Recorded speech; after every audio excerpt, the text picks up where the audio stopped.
Hi hello friends, ಎಲ್ರಿಗೂ ಕೂಡ ನಮಸ್ತೆ.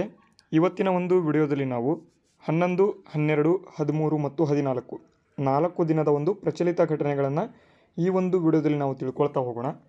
ಏನು ಪ್ರಚಲಿತ ಘಟನೆಗಳು ಏನಿದೆ ಪ್ರತಿದಿನ ಇಲ್ಲಿ ಹಾಕೋದಕ್ಕೆ ಆಗಲಿಲ್ಲ ಅಂತ ಅಂದರೂ ಕೂಡ ನಾನು 2 ದಿನ 3 ದಿನದಲ್ಲಿ ನಿಮಗೆ ಸಂಪೂರ್ಣವಾಗಿ ಆ ಒಂದು 2ರಿಂದ 3 ದಿನದಲ್ಲಿ ಏನೇನು ಬಂದಿದ್ದಾವೆ ಪ್ರಚಲಿತ ಘಟನೆಗಳು ಅವೆಲ್ಲವನ್ನು ಕೂಡ ತಿಳಿಸ್ಕೊಡ್ತಾ ಹೋಗ್ತೇನೆ. ಅದನ್ನು ನೀವು ಮಿಸ್ ಮಾಡ್ಕೋಬೇಡಿ. ಯಾಕೆ ಅಂತಂದರೆ ಈ ಎಲ್ಲ ಕ್ಲಾಸಸ್ಗಳು ನಿಮಗೆ ಹೆಲ್ಪ್ಫುಲ್ ಆಗುವ ರೀತಿಯಲ್ಲಿ ಇರ್ತವೆ ಮತ್ತು ಇಲ್ಲಿ ಉಪಯುಕ್ತವಾಗ್ತವೆ. ನಿಮಗೆ ಮುಂದೆ ಬರ್ತಕ್ಕಂತಹ ಒಂದು PC ಎಕ್ಸಾಮ್ ಆಗಿರ್ಬೋದು, ಮತ್ತು ಇಲ್ಲಿ ಈ ವರ್ಷ PDO ಎಕ್ಸಾಮ್ ನಡೀತಿದೆ, ನೆಕ್ಸ್ಟು KAS ಎಕ್ಸಾಮ್ ನಡೀತಿದೆ, ಬೇರೆ ಬೇರೆ ಥರ ಇಲ್ಲಿ ಸ್ಟೇಟಲ್ಲಿ ಇನ್ನಿತರ ಒಂದು ಎಕ್ಸಾಮ್ಗಳು ನಡೀತವೆ. KEA ಇಂದ ನಡಿಬೋದು, KPSC ಇಂದ ನಡಿಬೋದು, ಬೇರೆ ಬೇರೆ ಏನು ಫಾರೆಸ್ಟ್ ವಾಚರ್ ಎಕ್ಸಾಮ್ ಆಗಿರ್ಬೋದು, ಎಲ್ಲ ಎಕ್ಸಾಮ್ಗಳಿಗೆ ಉಪಯುಕ್ತವಾಗುವ ರೀತಿಯಲ್ಲಿ ಈ ಒಂದು ಪ್ರಚಲಿತ ಘಟನೆಗಳನ್ನು ನಾವು ಮಾಡ್ತಾ ಹೋಗ್ತಾ ಇದ್ದೇವೆ. ನಮ್ಮ ಒಂದು ವಿಡಿಯೋಗಳನ್ನು ನೀವು ಸಂಪೂರ್ಣವಾಗಿ ನೋಡ್ಕೊಳ್ತಾ ಹೋದರೂ ಕೂಡ ಸಾಕು, ನಿಮ್ಮ ಒಂದು ಸಂಪೂರ್ಣ ಕರೆಂಟ್ ಅಫೇರ್ಸ್ ಏನಿರ್ತದೆ ಅಥವಾ ಪ್ರಚಲಿತ ಘಟನೆಗಳು ಏನಿರ್ತದೆ ಅದು ನಿಮಗೆ ಸಂಪೂರ್ಣವಾಗಿ ನಿಮಗೆ ಇಲ್ಲಿಂದ ಏನು ಕವರ್ ಆಗ್ತಿದೆ ಅಂತ ಹೇಳ್ಬೋದು. ಓಕೆ, ಬನ್ನಿ ಈಗ ಇವತ್ತಿನ ಒಂದು ವಿಡಿಯೋನ ಶುರು ಮಾಡೋಣ. ಟೋಟಲ್ 4 ದಿನದ ಪ್ರಚಲಿತ ಘಟನೆಗಳಿದ್ದಾವೆ, ಅದಕ್ಕಾಗಿ ಯಾರೂ ಕೂಡ ಮಿಸ್ ಮಾಡಬೇಡಿ, ಸಂಪೂರ್ಣವಾಗಿ ನೋಡ್ಕೊಳ್ತಾ ಹೋಗ್ಬಿಡಿ. ಓಕೆ, ಬನ್ನಿ ಒಂದೊಂದಾಗಿ ನೋಡ್ಕೊಳ್ತಾ ಹೋಗೋಣ. ಏನಪ್ಪ ಇದು ಅಂತ ಅಂದರೆ, ಇತ್ತೀಚೆಗೆ ನಿಧನರಾಗಿದ್ದಾರೆ. ಯಾರಪ್ಪ ನಿಧನರಾಗಿದ್ದಾರೆ ಅಂತ ನಾವು ನೋಡೋದಾದರೆ, ಓಕೆ ನೋಡಿ ಇಲ್ಲಿ, ಓಕೆ ಇತ್ತೀಚೆಗೆ ನಿಧನರಾಗಿರ್ತಕ್ಕಂತಹ ಒಂದು ಕಿಪ್ಪಮ್ ಎಂಬತಕ್ಕಂಥವ್ರು. ಯಾರಪ್ಪ? ಕಿಪ್ಟಮ್. ಇವರ ಒಂದು ಹೆಸರು ಕಿಪ್ಟಮ್ ಅಂತ ಕರೀತಾರೆ. ಈ ಒಂದು ಕಿಪ್ಟಮ್ ಏನಿದ್ದಾರೆ ಇವರು ಯಾವ ದೇಶದವರು ಅಂತ ಇಲ್ಲಿ ಕೇಳಿಬಿಟ್ಟಿದ್ದಾರೆ. ಮ್ಯಾರಥಾನ್ ವಿಶ್ವ ದಾಖಲೆ ವೀರ ಇಲ್ಲಿ ಕೀನಿಯಾದ ಕಿಪ್ಪಮ್ ಅಥವಾ ಕಿಪ್ಟಮ್ ಇವರು ಸಾವನ್ನು ನೀಡಿದ್ದಾರೆ ಅಂತ. ಇವರು ಯಾವ ದೇಶದವರು ಅಂತ ನಿಮಗೆ ಪ್ರಶ್ನೆ ಕೇಳಬಹುದು. ಯಾವ ದೇಶದವರು ಅಂತ ಏನಾದರೂ ಬಂತಪ್ಪ ಅಂತ ಅಂದರೆ ಅದು ಡೈರೆಕ್ಟಾಗಿ ನೀವು ಹಾಕಿಬಿಡಿ ಕೀನಿಯಾ ಎಂಬತಕ್ಕಂಥ ಒಂದು ದೇಶ, ಕೀನಿಯಾ ದೇಶ. ಈ ಒಂದು ದೇಶದಲ್ಲಿ ಇವರಿದ್ದರು. ಆದರೆ ಇನ್ನೊಂದು ಏನಪ್ಪ ಕೇಳ್ಬೋದು ಅಂತ ಅಂದರೆ, ಈ ಒಂದು ಕಿಪ್ಟಮ್ ಎಂಬತಕ್ಕಂಥವ್ರು ಏನಪ್ಪ ಗೇಮ್ ಆಡ್ತಾಯಿದ್ರು, ಇವರು ಯಾಕಪ್ಪ ಫೇಮಸ್ ಅಂತ ನೋಡೋದಾದರೆ, ಇವರು ಮ್ಯಾರಥಾನ್ಗಳಲ್ಲಿ ಓಡ್ತಾಯಿದ್ರು. ಮ್ಯಾರಥಾನ್ ಅಂತ ಅಂದರೆ ಅಥ್ಲೀಟ್ ಆಗಿದ್ದರು, ಇವರೊಬ್ಬರು ಅಥ್ಲೀಟ್ ಆಗಿದ್ದರು ಅಥವಾ ರನ್ನರ್ ಆಗಿದ್ದರು. ಅದಕ್ಕಾಗಿ ಮ್ಯಾರಥಾನ್ ದೊಡ್ಡ ದೊಡ್ಡ ಒಂದು ಮ್ಯಾರಥಾನ್ಗಳಲ್ಲಿ ಇವರು ಓಡಿದ್ದಾರೆ. ಅದಕ್ಕಾಗಿ ಇತ್ತೀಚೆಗೆ ಇವರು ಹೇಗಪ್ಪ ಸತ್ರು ಅಂತ ನೋಡೋದಾದರೆ, ಯಾಕಪ್ಪ ಸತ್ರು ಅಂತ ಅಂದರೆ ಇಲ್ಲಿ ಒಂದು ಆಕ್ಸಿಡೆಂಟ್ ಆಗುತ್ತೆ. ಆಕ್ಸಿಡೆಂಟ್ ಆಗೋ ಒಂದು ಕಾರಣದಿಂದಾಗಿ ಇವರು ಇತ್ತೀಚೆಗೆ ನಿಧನ ಹೊಂದಿದರು. ಅದಕ್ಕಾಗಿ ತುಂಬ ನ್ಯೂಸಲ್ಲಿದ್ದಾರೆ. ನಿಮಗೆ ಪಕ್ಕಾ ಪ್ರಶ್ನೆ ಬರ್ತದೆ, ಈ ಒಂದು ಕಿಪ್ಟಮ್ ಎಂಬತಕ್ಕಂಥವ್ರು ಯಾವ ದೇಶದವರು ಅಂತ ಕೇಳ್ಬೋದು. ಮತ್ತು ಇಲ್ಲಿ ಅವರು ಏನನ್ನ ಗೇಮನ್ನು ಅಥವಾ ಯಾವ ಒಂದು ಆಟವನ್ನು ಆಡ್ತಾ ಇದ್ದಾರೆ ಅಂತ ಕೇಳ್ಬೋದು. ಎಲ್ಲವೂ ಕೂಡ ಇಂಪಾರ್ಟೆಂಟ್ ಆಗಿರ್ತವೆ. ಓಕೆ, ಇದನ್ನು ಬಿಟ್ಟು ಈಗ ಮುಂದಿನ ಒಂದು ಕರೆಂಟ್ ಅಫೇರ್ಸ್ಗಳನ್ನು ನೋಡ್ಕೊಳ್ತಾ ಹೋಗೋಣ. ಬನ್ನಿ ಈಗ ನಾನು ಇವತ್ತು ಟೋಟಲಾಗಿ 3 ದಿನದ ಕರೆಂಟ್ ಅಫೇರ್ಸನ್ನು ಮಾಡ್ತಾ ಇದ್ದೇನೆ. ಅದರಲ್ಲಿ ಇದು 13ನೇ ದಿನದ ಅಥವಾ ಫೆಬ್ರವರಿ 13ರ ಒಂದು ಕರೆಂಟ್ ಅಫೇರ್ಸ್ ಅಥವಾ ಅವತ್ತಿನ ಒಂದು ಪೇಪರ್ ಕಟ್ಟಿಂಗ್ಸ್ಗಳು ಇರ್ತವೆ, ಅವನ್ನು ಕೂಡ ನೋಡ್ಕೊಳ್ತಾ ಹೋಗೋಣ. ನಮ್ಮ ಒಂದು ಚಾನಲ್ನಲ್ಲಿ ಬರ್ತಕ್ಕಂಥ ಒಂದು ಪೇಪರ್ ಕಟ್ಟಿಂಗ್ಸ್ಗಳು ಏನಿರ್ತವೆ ಎಲ್ಲವೂ ಕೂಡ ಬೇರೆ ಬೇರೆ ಪೇಪರ್ಗಳಿಂದ ಬಂದಿರ್ತವೆ. ಆದರೆ ಇಲ್ಲಿ ಯಾವುದೇ ಆದಂತಹ ಒಂದು ಮಿಸ್ಕನ್ಸೆಪ್ಷನ್ ಅಥವಾ ಏನಾದರೂ ನಾವು ಎಡಿಟನ್ನು ಮಾಡ್ತಾ ಇಲ್ಲ, ಬೇರೆಯವರಿಗೆ ಕಳಿಸ್ತಾ ಇಲ್ಲ, ಮತ್ತು ಇಲ್ಲಿ ಎಡಿಟನ್ನು ನಾವು ಏನು ಕೂಡ ಮಾಡ್ತಾ ಇಲ್ಲ. ನಮ್ಮ ಒಂದು ಏನು ಪೇಪರ್ ಕಟ್ಟಿಂಗ್ಸ್ಗಳು ಇದ್ದಾವೆ ಎಲ್ಲ ಒಂದು ಸ್ಪರ್ಧಾ ಮಿತ್ರರಿಗೆ ಅಥವಾ ಯುವಕರಿಗೆ ಹೆಲ್ಪ್ಫುಲ್ ಆಗಲಿ ಅಥವಾ ಯುವಕರಿಗೆ ಉಪಯುಕ್ತವಾಗಲಿ ಅಂತ ನಾವು ಕ್ಲಾಸಸ್ಗಳನ್ನು ಮಾಡುವ ರೂಪದಲ್ಲಿ ನಿಮಗೆ ತಲುಪಿಸ್ತಕ್ಕಂಥ ಒಂದು ಪ್ರಯತ್ನವನ್ನು ಮಾಡ್ತಾ ಇದ್ದೇವೆ. ನಮ್ಮ ಪ್ರಯತ್ನ ಹೆಲ್ಪ್ಫುಲ್ ಆದರೆ ಅಥವಾ ಉಪಯುಕ್ತ ಆದರೆ ಎಲ್ಲರೂ ಕೂಡ ಲೈಕ್ ಮಾಡಿ. ಮತ್ತು ಅದರ ಜೊತೆಗೆ ಯಾವುದಾದ್ರೂ ನೀವು ಪ್ರಜಾವಾಣಿ ಆಗಿರ್ಬೋದು ಅಥವಾ ಬೇರೆ ಬೇರೆ ಪೇಪರ್ಗಳ ಒಂದು ಸಂಪಾದಕರು ಏನಾದರೂ ಇತ್ತು ಅಂತಂದರೆ, ಕಾಪಿರೈಟ್ ಏನಾದರೂ ಬಂತು ಅಂತಂದರೆ ನೀವು ನಮ್ಮ ಒಂದು ಇಮೇಲ್ಗೆ ಕಾಂಟ್ಯಾಕ್ಟನ್ನು ಮಾಡ್ಬೋದು.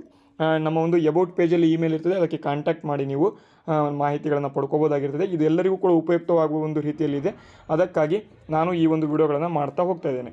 ಓಕೆ, ಬನ್ನಿ ಈಗ ಇತಿಹಾಸದಲ್ಲಿ ಏನಪ್ಪ ಇತ್ತು ಇವತ್ತು ಅಥವಾ ನಿನ್ನೆ ಅಂತ ನೋಡೋದಾದರೆ, ಫೆಬ್ರವರಿ 13ರಂದು ಅಥವಾ ಫೆಬ್ರವರಿ 13ರಂದು ಭಾರತದ ಸ್ವಾತಂತ್ರ್ಯದ ನಂತರ ಇಲ್ಲಿ ಯಾರಪ್ಪ ಇದ್ದರು ಅಂತ ಅಂದರೆ ನೋಡಿ, ಯುನೈಟೆಡ್ ಪ್ರಾವಿನ್ಸ್ನ ಮೊದಲ ಗವರ್ನರ್ ಆಗಿ ಸೇವೆ ಸಲ್ಲಿಸಿದವರು ಅಥವಾ ಇವರು ಯಾರಪ್ಪ ಅಂತ ನಾವು ನೋಡೋದಾದರೆ ಇಲ್ಲಿ ಸರೋಜಿನಿ ನಾಯ್ಡು ಅಂತ, ಭಾರತದ ಕೋಗಿಲೆ ಅಂತಲೇ ನಾವು ಕರಿತೇವೆ. ಸರೋಜಿನಿ ನಾಯ್ಡು ಅಂತ ಇವರನ್ನ ಭಾರತದ ಕೋಗಿಲೆ ಅಂತಲೇ ನಾವು ಕರಿತೇವೆ. 1879ರಲ್ಲಿ ಹೈದರಾಬಾದ್ನಲ್ಲಿ ಜನಿಸಿರ್ತಾರೆ. ಇವರ ಜನ್ಮದಿನದ ಅಂಗವಾಗಿ ರಾಷ್ಟ್ರೀಯ ಮಹಿಳಾ ದಿನಾಚರಣೆ ನೋಡಿ, ತುಂಬ ಇಂಪಾರ್ಟೆಂಟು, ಫೆಬ್ರವರಿ 13ರಂದು ರಾಷ್ಟ್ರೀಯ ಮಹಿಳಾ ದಿನಾಚರಣೆಯನ್ನು ನಾವು ಆಚರಣೆಯನ್ನು ಮಾಡ್ತಾ ಇದ್ದೇವೆ. 1911ರಲ್ಲಿ ಕೋಲ್ಕತ್ತಾವನ್ನು ಭಾರತದ ರಾಜಧಾನಿಯಾಗಿ ಬದಲಾಯಿಸಿದರು. ಆ ಒಂದು ಸಂದರ್ಭದಲ್ಲಿ ಯಾರಪ್ಪ ಇದ್ದರು ಅಂತ ಅಂದರೆ ಲಾರ್ಡ್ ಹಾರ್ಡಿಂಜ್ ಅಂತಕ್ಕಂಥವ್ರು ಇದ್ದರು. ಲಾರ್ಡ್ ಹಾರ್ಡಿಂಜ್, ಈ ಪ್ರಶ್ನೆ ತುಂಬ ಸಲ ಬಂದಿದೆ. ಲಾರ್ಡ್ ಹಾರ್ಡಿಂಜ್ ಅಂತಕ್ಕಂಥವ್ರು ಇದ್ದರು. ನಂತರ ಲಾರ್ಡ್ ಇರ್ವಿನ್ ಅವರು ಬ್ರಿಟಿಷ್ ವಾಸ್ತುಶಿಲ್ಪಿಗಳಾದಾಗ ಎಡ್ವಿನ್ ಲೂಟಿಯನ್ಸ್ ಆಗಿರ್ಬೋದು ಮತ್ತು ಹರ್ಬರ್ಟ್ ಬೇಕರ್ ಆಗಿರ್ಬೋದು ಇವರು ವಿನ್ಯಾಸಗೊಳಿಸಿದ ಮನವದೆಯಲು ಇಲ್ಲಿ ನಿರ್ಮಾಣದಲ್ಲಿ ಇಲ್ಲಿ 1931ರಲ್ಲಿ ರಾಜಧಾನಿಯಾಗಿ ಉದ್ಘಾಟನೆ ಮಾಡಲಾಯಿತು. ಇಲ್ಲಿ ಮಾಹಿತಿಗಳನ್ನು ಅವರು ಕೊಟ್ಟಿದ್ದಾರೆ, ಇಷ್ಟನ್ನು ನೆನ್ಪಿಟ್ಕೊಳ್ಳಿ. ಓಕೆ, ಸರೋಜಿನಿ ನಾಯ್ಡು ಅವರ ಒಂದು ಏನು ಬರ್ತ್ಡೇ ಅಥವಾ ಅವರು ಹುಟ್ಟಿದ ದಿನ ಅಂತ ಇಲ್ಲಿ ಬಂದಿದೆ. ಇಲ್ಲಿ ಏನಪ್ಪ ಇದೆ ನೆಕ್ಸ್ಟು ಇನ್ನೊಂದು ಆರ್ಟಿಕಲ್ ಅಂತಂದರೆ ರಕ್ತಹೀನತೆ ಆಗಿರ್ಬೋದು, ಇದನ್ನು ತಡೆಗಟ್ಟಿದರೆ ಸಶಕ್ತ ರಾಷ್ಟ್ರ ನಿರ್ಮಾಣ ಸಾಧ್ಯ ಅಂತ ಕೊಟ್ಟಿದ್ದಾರೆ. ಒಂದು ಆರ್ಟಿಕಲ್ ಬಂದಿದೆ. ರಕ್ತಹೀನತೆ ಅಂದರೆ ಏನು, ಅದಕ್ಕೆ ಪರಿಹಾರ ಅಂದರೆ ಏನೇನು ಸಿಗ್ತದೆ, ಅದರ ಬಗ್ಗೆ ಪ್ರೊಫೆಸರ್ AR ಸೋಮಶೇಖರ್ ಅವರು ಇದರ ಬಗ್ಗೆ ಮಾಹಿತಿಗಳನ್ನು ಕೊಟ್ಟಿದ್ದಾರೆ.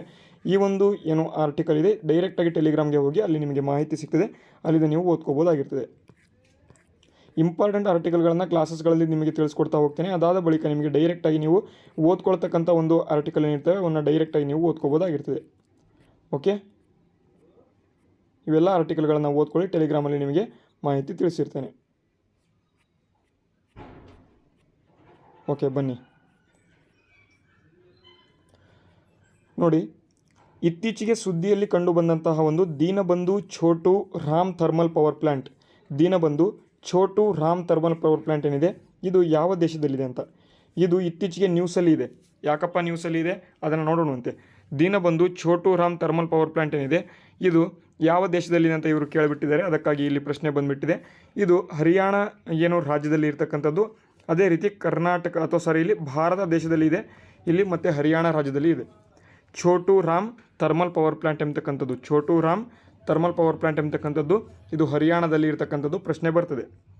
ಫಿಚ್ನ ಭವಿಷ್ಯವಾಣಿಗಳ ಪ್ರಕಾರ 2025-26ರಲ್ಲಿ ಭಾರತದ ಅಂದಾಜು ಹಣಕಾಸಿನ ಕೊರತೆ ಇಲ್ಲಿ ಎಷ್ಟು ಅಂತ ಕೇಳಿದರೆ, ಫಿಸ್ಕಲ್ ಡೆಫಿಸಿಟ್ ಅಂತ ಇಂಗ್ಲೀಷಲ್ಲಿ ಕರಿತೇವೆ, FD ಅಂತ. ಫಿಸ್ಕಲ್ ಡೆಫಿಸಿಟ್ ಎಷ್ಟು ಅಂತ 5.4%. ಆಪ್ಷನ್ B ಇಲ್ಲಿ ಸರಿಯಾದ ಉತ್ತರ ಆಗಿರ್ತದೆ.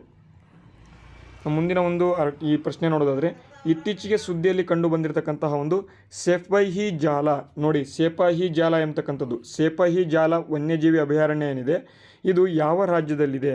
ಇತ್ತೀಚೆಗೆ ನ್ಯೂಸಲ್ಲಿದೆ. ಸೇಫಾಯಿ ಜಾಲ ವನ್ಯಜೀವಿ ಅಭಯಾರಣ್ಯ ಇದು ತ್ರಿಪುರಾ ರಾಜ್ಯದಲ್ಲಿ ಇರತಕ್ಕಂಥದ್ದು.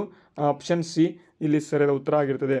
ಸಮರ್ಥ್ ಸ್ಕೀಮ್ ಅಥವಾ ಸಮರ್ಥ್ ಯೋಜನೆ ಏನಿದೆ ತುಂಬ ನ್ಯೂಸಲ್ಲಿದೆ, ಪಕ್ಕಾ ಪ್ರಶ್ನೆ ಇಲ್ಲಿಂದ ಬಂದೇ ಬರ್ತದೆ, ನೆನ್ಪಿಟ್ಕೊಳ್ಳಿ. ಸಮರ್ಥ್ ಸ್ಕೀಮ್ ಏನಿದೆ ಈ ಒಂದು ಯೋಜನೆಯ ಪ್ರಕಾರ ಪ್ರಾಥಮಿಕ ಉದ್ದೇಶ ಏನು ಅಂತ ಕೇಳಿದರೆ, ಸಮರ್ಥ್ ಎಂಬತಕ್ಕಂಥ ಒಂದು ಯೋಜನೆಯ ಪ್ರಾಥಮಿಕ ಉದ್ದೇಶ ಏನಪ್ಪ ಅಂತ ಅಂದರೆ MSMEಗಳಿಗೆ ನೆರವುಗಳನ್ನು ನೀಡೋದು. MSMEಗಳಿಗೆ ಅಥವಾ MSME ಅಂತ ಕರಿತೇವೆ, ಮೀಡಿಯಮ್ ಸ್ಮಾಲ್ ಮತ್ತು ಇಲ್ಲಿ medium enterprise, marginal small and medium enterprise, MSME ಎಂಬತಕ್ಕಂಥ ಒಂದು ಎಂಟರ್ಪ್ರೈಸ್ಗಳಿಗೆ ನೆರವನ್ನು ಅಥವಾ ಹಣವನ್ನು ನೀಡತಕ್ಕಂಥದ್ದು ಈ ಒಂದು ಸಮರ್ಥ್ ಸ್ಕೀಮ್ ಇದರ ಒಂದು ಯೋಜನೆ ಆಗಿರ್ತದೆ. ಅದೇ ರೀತಿ ಮುಂದಿನ ಒಂದು ಆರ್ಟಿಕಲ್ ನೋಡೋಣ. AICTI ಪರಿಚಯ ಮಾಡಿದ ವಿದೇಶದಲ್ಲಿ ಸ್ಪರ್ಧೆಗಳಲ್ಲಿ ಭಾಗವಹಿಸಲು ವಿದ್ಯಾರ್ಥಿಗಳಿಗೆ ಬೆಂಬಲ ಅಥವಾ SSPCI ಯೋಜನೆಯನ್ನು ಪ್ರಾಥಮಿಕ ಒಂದು ಉದ್ದೇಶ ಏನು ಅಂತ ಕೇಳಿದರೆ, ಏನಪ್ಪ ಇದರ ಒಂದು ಉದ್ದೇಶ ಅಂತ ನೋಡೋದಾದರೆ, ತಾಂತ್ರಿಕ ಶಿಕ್ಷಣದಲ್ಲಿ ಭಾರತೀಯ ವಿದ್ಯಾರ್ಥಿಗಳ ಒಂದು ಜಾಗತಿಕ ಸ್ಪರ್ಧಾತ್ಮಕತೆಯನ್ನು ಹೆಚ್ಚಳ ಮಾಡತಕ್ಕಂಥದ್ದು ಇಲ್ಲಿ ಆಗಿದೆ.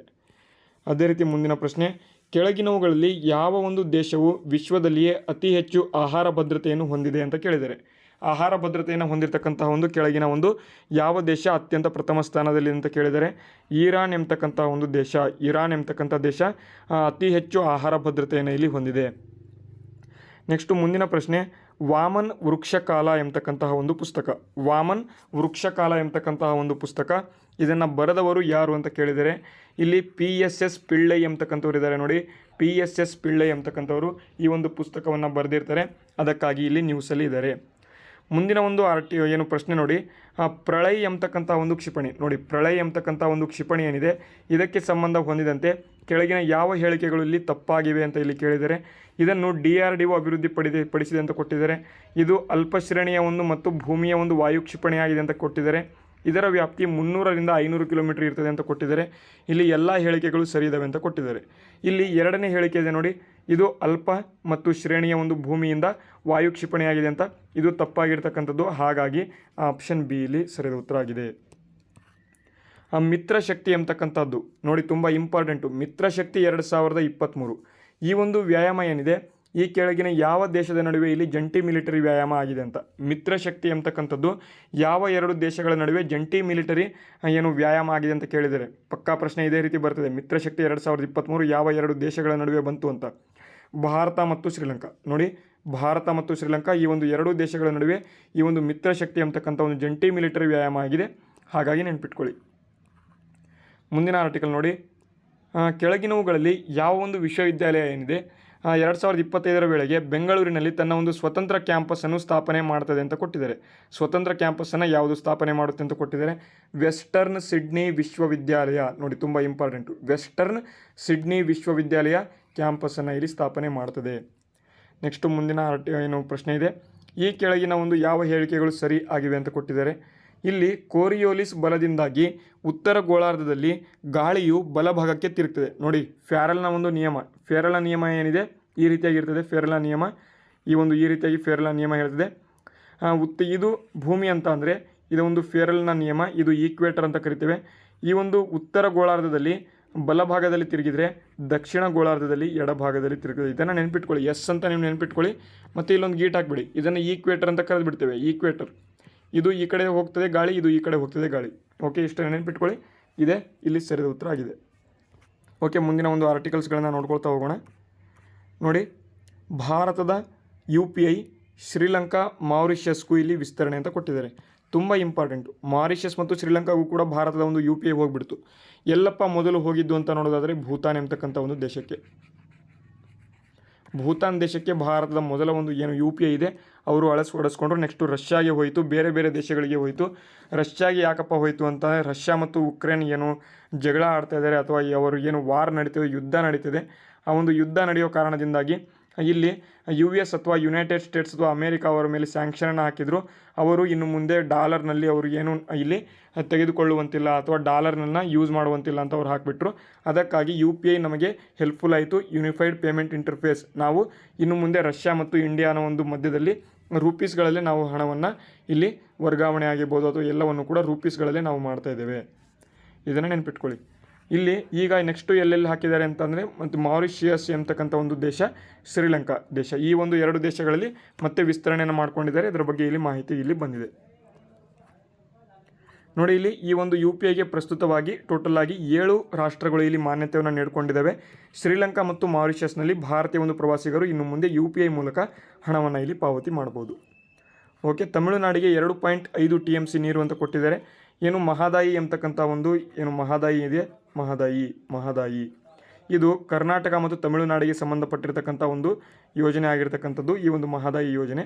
ಇದರಲ್ಲಿ ಕಾವೇರಿ ನೀರಿನಿಂದ ನಾವು ತಮಿಳುನಾಡು ಮತ್ತು ಇಲ್ಲಿ ಕಾವೇರಿ ಏನು ನದಿ ಇದೆ, ತಮಿಳುನಾಡು ಮತ್ತು ಕರ್ನಾಟಕ, ಪುದುಚೇರಿ ಈ ಒಂದು ರಾಜ್ಯಗಳು ಏನಿರ್ತವೆ ಇದರ ಒಂದು ಅಂಡರಲ್ಲಿ ಬರ್ತಕ್ಕಂಥ ಒಂದು ಈ ಕಾಂಟ್ರವರ್ಸಿ ಏನಪ್ಪ ಇತ್ತು ಅಂತ ಅಂದರೆ ಅದು ಮಹದಾಯಿ ಅಂತ ಕರೀತಾರೆ.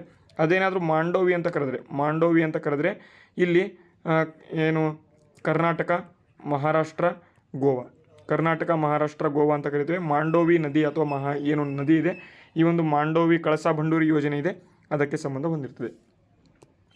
ನೋಡಿ, ನಮ್ಮ ಒಂದು ಕ್ಲಾಸಸ್ಗಳು ಹೆಲ್ಪ್ಫುಲ್ ಆಗ್ತಾಯಿದೆ ಅಥವಾ ಯೂಸ್ ಆಗ್ತಾಯಿದೆ ಅಂತ ಅಂದ್ಕೊಂಡಿದ್ದೇನೆ. ಯೂಸ್ ಆಗ್ತಾಯಿದ್ರೆ ಪ್ಲೀಸ್ ವಿಡಿಯೋಗೆ ಒಂದು ಲೈಕ್ ಮಾಡಿ ಮತ್ತು ಶೇರ್ ಮಾಡಿ. ನಿಮ್ಮ ಎಲ್ಲ ಸ್ನೇಹಿತರೊಂದಿಗೆ ಈ ಒಂದು ವಿಡಿಯೋಗಳನ್ನು ಶೇರ್ ಮಾಡ್ಕೊಳ್ತಾ ಹೋಗಿ, ನಮಗೂ ಕೂಡ ಹೆಲ್ಪ್ ಆಗ್ತದೆ. ನೋಡಿ, ಇಲ್ಲಿ ಜಾಗತಿಕ ಮನ್ನಣೆಯತ್ತ ಭಾರತದ UPI ಅಂತ ಕೊಟ್ಟಿದ್ದಾರೆ. ಈಗಾಗಲೇ ಹೇಳಿದೆ, ಟೋಟಲ್ ಆಗಿ 7 ದೇಶಗಳಲ್ಲಿ ಈಗಾಗಲೇ ಈ ಒಂದು UPI ಹೋಗಿದೆ ಅಂತ. ದೇಶದ ಒಂದು 2 ವನ್ಯಜೀವಿ ಫೋಟೋಗ್ರಾಫರ್ಗೆ ಇಲ್ಲಿ ಪ್ರಶಸ್ತಿ ಕೊಟ್ಟಿದ್ದಾರೆ. ಅಂತಾರಾಷ್ಟ್ರೀಯ ವನ್ಯಜೀವಿ ಛಾಯಾಚಿತ್ರ ಗ್ರಾಹಕ ವಾರ್ಷಿಕ ಪ್ರಶಸ್ತಿ ಸ್ಪರ್ಧೆಯಲ್ಲಿ ಭಾರತದ ಶ್ರೀರಾಮ್ ಮುರಳಿ ಎಂಬತಕ್ಕಂಥವರಿಗೆ, ನೋಡಿ ಭಾರತದ ಶ್ರೀರಾಮ್ ಮುರಳಿ, ವಿಷ್ಣು ಗೋಪಾಲ್ ಎಂಬತಕ್ಕಂಥವರಿಗೆ ಈ ಒಂದು ಪ್ರಶಸ್ತಿಗಳನ್ನು ಪಾತ್ರ ಮಾಡ್ಕೊಂಡಿದ್ದಾರೆ. ಇವೆರಡೂ ತುಂಬ ಇಂಪಾರ್ಟೆಂಟು, ನೋಡ್ಕೊಳ್ಳಿ. ಪ್ರಥಮ ದರ್ಜೆಯಿಂದ 8030 ರನ್ ಅಂತ ಕೊಟ್ಟಿದ್ದಾರೆ. ಸೌರಭ್ ತಿವಾರಿಯವರು ನಿವೃತ್ತಿ ಅಂತ ಕೊಟ್ಟಿದ್ದಾರೆ. ನಿಮಗೆ ಇತ್ತೀಚೆಗೆ ಏನು ಜನವರಿ ಸಂಪೂರ್ಣ ಒಂದು ಪ್ರಚಲಿತ ಘಟನೆಗಳು ಏನಿದ್ದಾವೆ ಆದಷ್ಟು ಬೇಗ ನಿಮಗೆ ತೆಗೆದುಕೊಂಡು ಬರ್ತೇನೆ, ಅದಕ್ಕೆ ವೆಯ್ಟ್ ಮಾಡಿ. ಸಂಪೂರ್ಣವಾಗಿ ಜನವರಿ ಸಂಪೂರ್ಣ ಒಂದು ಪ್ರಚಲಿತ ಘಟನೆಗಳನ್ನು ಒಂದೇ ವಿಡಿಯೋದಲ್ಲಿ ನಿಮಗೆ ತೆಗೆದುಕೊಂಡು ಬರ್ತೇನೆ. ಹವಾಮಾನ ಉಪಗ್ರಹ ಇಲ್ಲಿ ಉಡಾವಣೆ ಫೆಬ್ರವರಿ 17ಕ್ಕೆ ಅಂತ ಕೊಟ್ಟಿದ್ದಾರೆ. ನಮ್ಮ ಒಂದು ಇಸ್ರೋದಿಂದ ಹವಾಮಾನ ಉಪಗ್ರಹ ಇಲ್ಲಿ ಉಡಾವಣೆ ಮಾಡಬೇಕು 2024ರಲ್ಲಿ ಅಂತ ವರ್ಷದ ಮೊದಲ ದಿನವೇ ತನ್ನ ಒಂದು ವರ್ಷದ ಮೊದಲ ಉಡಾವಣೆಯನ್ನು ನೆರವೇರಿಸಿ ವರ್ಷಕ್ಕೆ ಶುಭಾರಂಭ ನೀಡಿದೆ. ಈಗ ನೆಕ್ಸ್ಟ್ ಇಲ್ಲಿ ಏನು 17ಕ್ಕೆ ಇನ್ನೊಂದು ಹವಾಮಾನದ ಒಂದು ಉಪಗ್ರಹವನ್ನು ಉಡಾವಣೆ ಮಾಡ್ತಾಯಿದ್ದಾರೆ. ನೆಕ್ಸ್ಟು ಸುಪ್ರೀಂ ಕೋರ್ಟ್ ಆಗಿರ್ಬೋದು, ಹೈಕೋರ್ಟ್ ಆಗಿರ್ಬೋದು, ಜಡ್ಜ್ ಆಗಿ ಘೋಷಣೆ ಕಾಯ್ದೆ ಜಾರಿ ಅಂತ ಕೊಟ್ಟಿದ್ದಾರೆ. ಕೇಂದ್ರದ ಒಂದು ನವದೆಹಲಿ ಏನು ಸುಪ್ರೀಂ ಕೋರ್ಟ್, ಹೈಕೋರ್ಟ್ ಮತ್ತು ನ್ಯಾಯಾಧೀಶರು ಏನಿರ್ತಾರೆ ಆಸ್ತಿಯನ್ನು ಕಡ್ಡಾಯವಾಗಿ ಘೋಷಣೆ ಮಾಡುವ ವಿಧಾನವನ್ನು ರೂಪಿಸಲು ನಿರ್ಮಾಣಗಳನ್ನು ಇಲ್ಲಿ ರೂಪಣೆ ಮಾಡ್ತಾ ಇದ್ದೇವೆ.